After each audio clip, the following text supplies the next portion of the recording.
what I will become in the future? Will it fail? Will I be hated? And a lot of thoughts like that are often in our mind. This is called overthinking. If you feel it, then you are watching the right video. With me, Anissa Asari Dewi, student at the State University of Medan, and I'm going to give you 10 practical stoic strategies to stop overthinking. I got this material from video titled 10 Stoic Ways to Stop Overthinking. Cara yang pertama yaitu visualisasikan pemikiran berlebihan Anda terhadap kekuatan eksternal. Ibaratkan diri kita seperti gunung yang kokoh dan pemikiran itu seperti awan hitam yang terus saja mengganggu dan melewati gunung-gunung. Namun gunung tetap kokoh, sehingga mau berapa sering awan itu lewat, gunung tetap kokoh. Sama seperti diri kita, mau seberapa banyak pikiran itu pasti akan berlalu dan kita tetap kokoh pada pendirian kita. Pikiran itu sifatnya sementara. Oleh karena itu, jangan penuhi isi kepala kita dengan pemikiran-pemikiran yang tidak penting, yang terus saja mengganggu. Kita harus pandai mengolah pemikiran kita sendiri. Ahli filsuf pernah berkata, kebahagiaan diri Anda tergantung pada kualitas pikiran Anda. Oleh karena itu, apabila kita memikirkan hal yang positif, hal-hal yang penting bagi diri kita, maka kita akan dapat lebih bahagia. Cara kedua yaitu kendalikan dengan memfokuskan kembali diri Anda.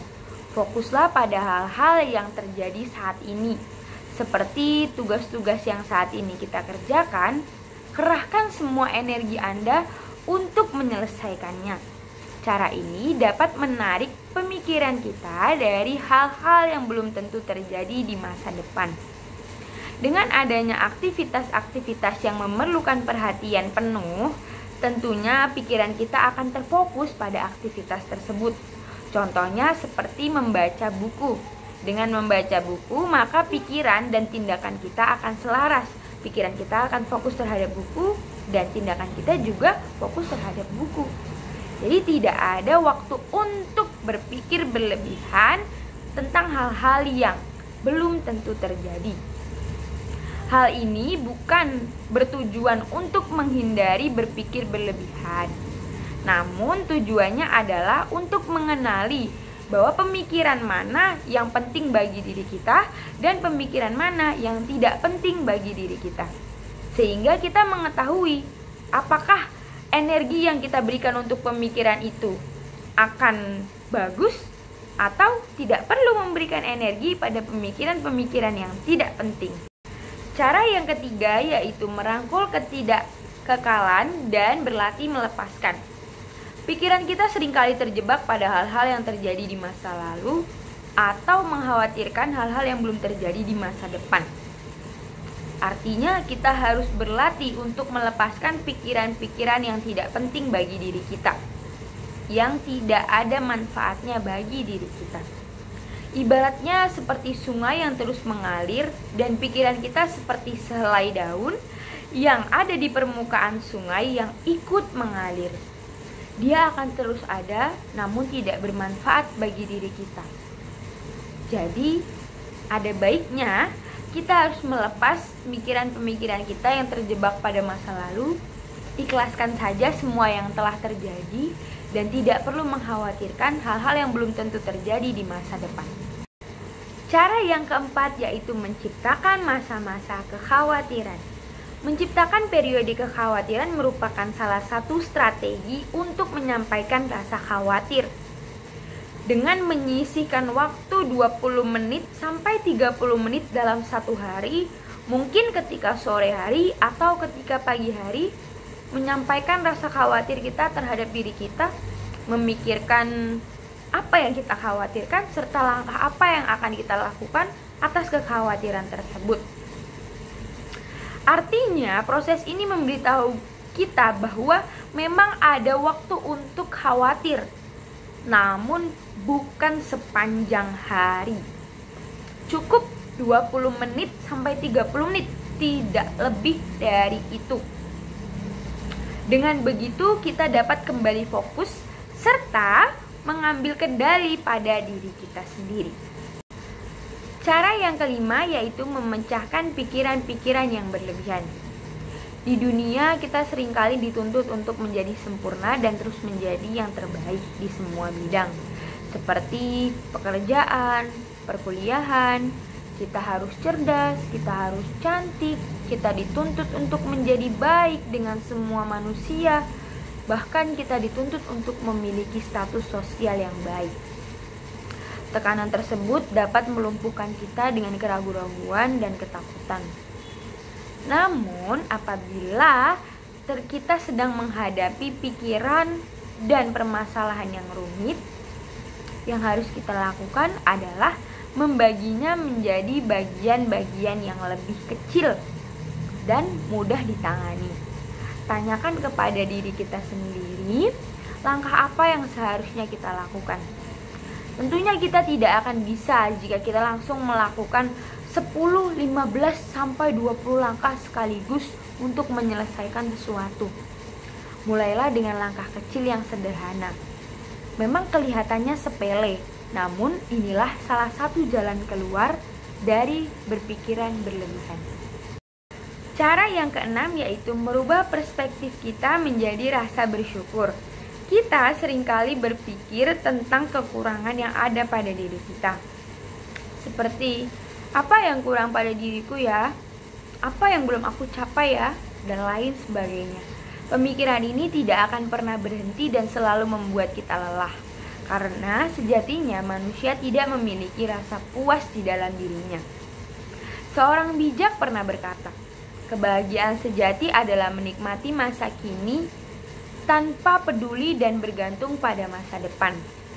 Lebih baik kita mengenali nilai yang saat ini kita miliki dan mensyukuri segala berkah yang saat ini kita dapatkan, namun sering kita abaikan. Mulailah dengan mensyukuri hal-hal sederhana yang ada di dalam hidup kita setiap hari.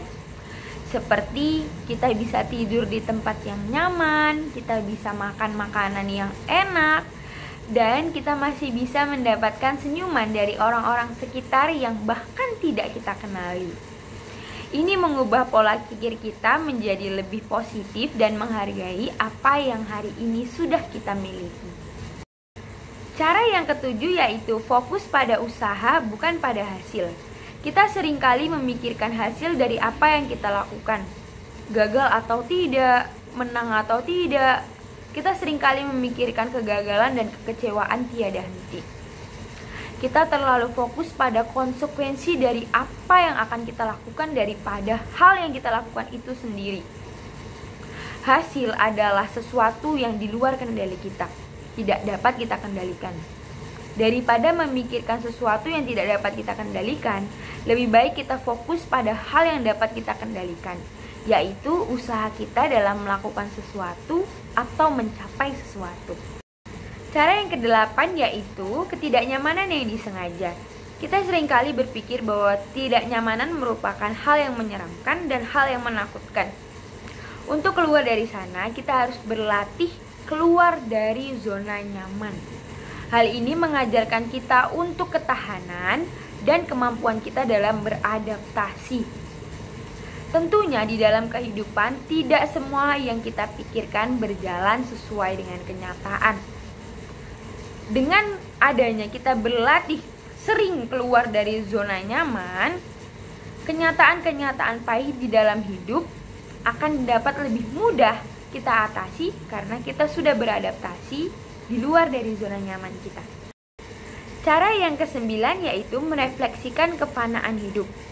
Sadarilah banyak hal di dalam hidup yang menyita pikiran kita sebenarnya bersifat sementara dan dalam jangka waktu panjang menjadi tidak berarti. Jika kita merasa terbebani oleh pikiran kita, maka berikanlah jeda dan ingatkan pada diri sendiri bahwasanya hidup ini cepat berlalu.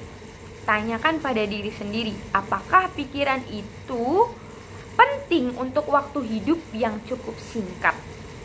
Ini berarti prioritaskan pemikiran yang cukup penting saja di dalam hidup. Cara yang terakhir yaitu mencari kebijakan dari luar diri. Wawasan yang kita dapatkan dari luar diri kita dapat memutus perenungan kita.